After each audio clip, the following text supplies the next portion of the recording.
Hai semuanya, perkenalkan nama saya Leontius Siswa Cahya Wijaya dengan NIM S1A024140. Pada video kali ini saya akan memberikan pembahasan terkait bagaimana analisa saya terhadap putusan PT UN Samarinda nomor 40 garis miring G garis miring 2025 garis miring PT UN Samarinda.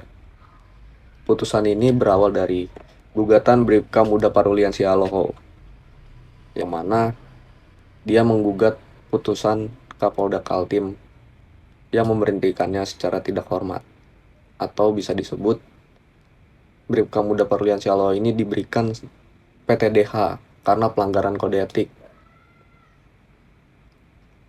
Jadi sebelumnya ini Bribka Muda Parulian Sialoho ini melakukan sebuah tindak pidana, teman-teman.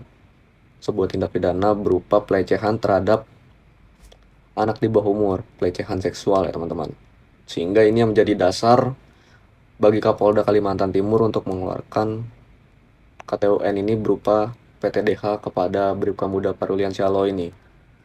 Nah, yang membuat kasus ini beda dari kasus administrasi yang lainnya adalah sanksi pemecatan ini dijatuhkan sebelum adanya putusan pidana yang berkekuatan hukum tetap. Kemudian analisis saya ini akan membahas terkait 3 poin utama. Poin yang pertama itu bagaimana kewenangan PT UN dalam kasus ini. Kemudian poin yang kedua, keabsahan prosedur pemecatan. Kemudian poin yang ketiga itu bagaimana penerapan asas praduga tak bersalah dalam sengketa administrasi, teman-teman. Kita masuk ke poin yang pertama, bagaimana kewenangan absolut PT UN terhadap kasus ini. Apakah PT UN ini berwenang untuk mengadili urusan internal kepolisian? Jawaban saya adalah iya. Tetapi tidak semua urusan internal kepolisian itu PT UN berwenang untuk mengadilinya. Berdasarkan pasal 47 Undang-Undang Peradilan Tata Usaha Negara, PT UN ini berwenang untuk memeriksa sengketa yang timbul akibat dari dikeluarkannya keputusan tata usaha negara, teman-teman. Kemudian, kewenangan ini juga diperkuat melalui SEMA atau Surat Edaran Mahkamah Agung nomor 10 tahun 2020, yang mana SEMA ini menegaskan bahwa keputusan PTDH anggota Polri, baik berdasarkan putusan pidana maupun keputusan sidang komisi etik, adalah sebuah objek yang dapat diuji di PT UN. Jadi pemecatan ini bukan sekedar urusan internal organisasi saja, tetapi juga merupakan tindakan pejabat negara yang harus bisa dipertanggungjawabkan secara hukum, teman-teman. Jadi ada dua perspektif. Yang pertama dari akibat dikeluarkannya KTUN ini, kemudian perspektif yang kedua itu bagaimana pejabat tata usaha negara yang berwenang ini mempertimbangkan untuk mengeluarkan KTUN tersebut. Pembahasan yang kedua, pengujian objek keabsahan objek sengketa. Bagaimana pengujian keabsahan objek sengketanya ini? Majelis Hakim ini menguji keputusan Kapolda Kaltim ini berdasarkan 3 aspek utama. Aspek yang pertama itu aspek wewenang. Di dalam aspek wewenang ini, Hakim menemukan bahwa Kapolda Kaltim ini berwenang penuh dengan kewenangan delegatif untuk memecat anggota berpangkat Aibtu ke bawah. Karena penggugat berpangkat Bribka, maka aspek wewenang ini sudah terpenuhi. For your information, untuk pangkat kepolisian yang di atas Kombes Pol, jadi Kombes Pol ke atas itu Presiden Republik Indonesia yang berwenang untuk memberhentikan atau memecatnya, teman-teman. Jadi Kombes Pol ke atas itu kewenangan pemberhentiannya oleh Presiden Republik Indonesia. Kemudian untuk yang berpangkat Aibtu ke bawah itu Kapolri yang berwenang untuk melakukan pemberhentiannya. Lanjut ke aspek yang kedua, itu aspek prosedur, teman-teman. Di aspek prosedur ini sempat terjadi perdebatan. Penggugat merasa panggilan sidangnya terlalu mendadak, kurang dari 5 hari kerja. Ya, saya pun kalau semisal di posisi penggugat, saya juga merasa, wah, masa kurang dari 5 hari gitu juga kan. Namun Hakim menilai bahwa selama masih dalam batas maksimal yang ditentukan Perpol nomor 7 tahun 2022, prosedur tetap dianggap sah secara formal. Kemudian, hak pendampingan hukum dan kesempatan membela diri juga telah diberikan oleh majelis hakim kepada penggugat, meskipun penggugat tidak menggunakannya secara maksimal. Jadi perlu diingat ya teman-teman, untuk di persidangan, terutama persidangan administrasi ini, kita sebagai pihak-pihak yang terlibat dalam persidangan, terutama menjadi penggugat atau tergugat, kita harus sadar akan hak kita dan kita harus aktif dalam menggunakan hak kita. Jadi jangan sampai kita harus menunggu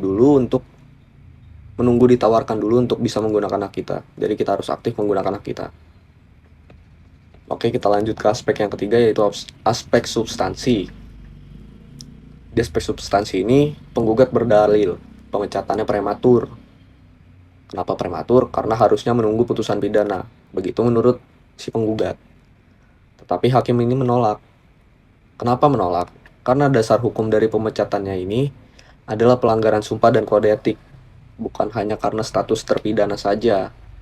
Jadi, sebelum polisi ini bertugas atau menjalankan dinasnya, sebelumnya itu mereka semua itu udah disumpah dan sudah diberi pembelajaran terkait bagaimana kode etik dalam institusi Polri ini, teman-teman. Jadi, itu menjadi dasar hukum pemecatannya ini yang dikeluarkan oleh Kapolda Kalimantan Timur, teman-teman. Kita lanjut ke pemisahan ranah etik dan pidana. Ini cukup menarik, teman-teman. Jadi yang salah satu paling penting ini poinnya itu dari putusan ini adalah penegasan bagaimana pemisahan ranah etik dan pidana. Secara filosofis memang keduanya berbeda. Ranah pidana ini bertujuan untuk melindungi kepentingan umum dengan sanksi penjara atau sanksi pidana baik berupa denda atau kurungan, teman-teman.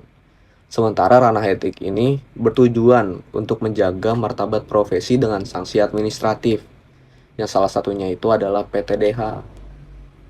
Kemudian berdasarkan pasal 110 Perpol nomor 7 tahun 2022, sanksi etik ini tidak menghapus tuntutan pidana, dan begitu pula sebaliknya. Jadi kalau misal ada perubahan gini, misal di dalam pengadilan umum si penggugat ini tidak dinyatakan bersalah, tetapi di dalam pengadilan etik ini, di dalam sidang etik ini penggugat ini dinyatakan bersalah, itu tidak saling mempengaruhi, teman-teman. Jadi masing-masing itu punya independensinya sendiri, punya independensinya masing-masing.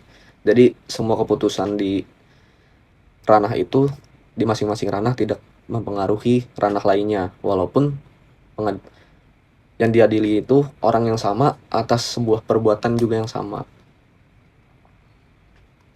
Kemudian dalam artian, melanjutkan yang tadi, dalam artinya Komisi Kode Etik atau KKEP ini tidak perlu menunggu keputusan dari Palu Hakim Pidana untuk memecat anggota yang dianggap telah mencoreng citra institusi. Inilah yang disebut dengan independensi proses hukum, teman-teman. Seperti yang tadi saya telah jelaskan ya, teman-teman. Kita lanjut ke pembahasan selanjutnya. Bagaimana asas praduga tak bersalah dalam hukum administrasi ini diterapkan? Mungkin banyak yang bertanya, bukankah ada asas praduga tak bersalah? Yang mana seperti kita tahu kalau asas ini merupakan asas umum dalam dunia hukum ya, teman-teman. Nah, di putusan ini memberikan jawaban yang tegas, sangat tegas. Asas praduga tak bersalah ini berlaku sangat ketat di ranah pidana, sehingga dengan tujuan agar seseorang tidak diperlakukan sebagai terpidana sebelum adanya putusan yang tetap, putusan yang berkekuatan hukum tetap. Jadi ini bertujuan untuk melindungi HAM dari si tersangka ya, teman-teman. Namun di ranah administrasi ini berbeda cara mainnya, aturan mainnya. Asas ini tidak berlaku mutlak, teman-teman. Sanksi administratif ini bersifat restoratif, dalam artian untuk memulihkan ketertiban organisasi itu sendiri, internal organisasi. Jadi jika seseorang diduga kuat melanggar etik, organisasi berhak menilai kelayakan orang tersebut untuk tetap bertahan, tanpa harus menunggu pembuktian pidana yang mungkin memakan waktu bertahun-tahun, memakan waktu yang lama. Jadi untuk kesimpulan pada video kali ini, saya membagi ke dalam 3 poin. Poin yang pertama itu, PT UN ini berperan sebagai pelindung hak warga negara dari tindakan administratif pejabat yang sewenang-wenang. Kemudian poin yang kedua adalah proses etik kepolisian itu mandiri dan tidak terikat pada proses pidana. Dan poin yang ketiga adalah kepastian hukum formal menjadi prioritas dalam menjaga kredibilitas institusi Polri, teman-teman. Mungkin begitu saja yang bisa saya sampaikan dalam video ini terkait dengan analisis saya terhadap putusan PT UN Samarinda ini tentang sengketa PT RIHA ini ya teman-teman.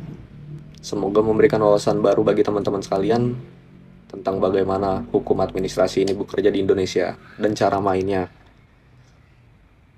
Dan mungkin jika teman-teman ada yang ingin didiskusikan, silakan teman-teman bisa berkomentar di kolom komentar yang telah disediakan di bawah. Terima kasih teman-teman untuk waktunya.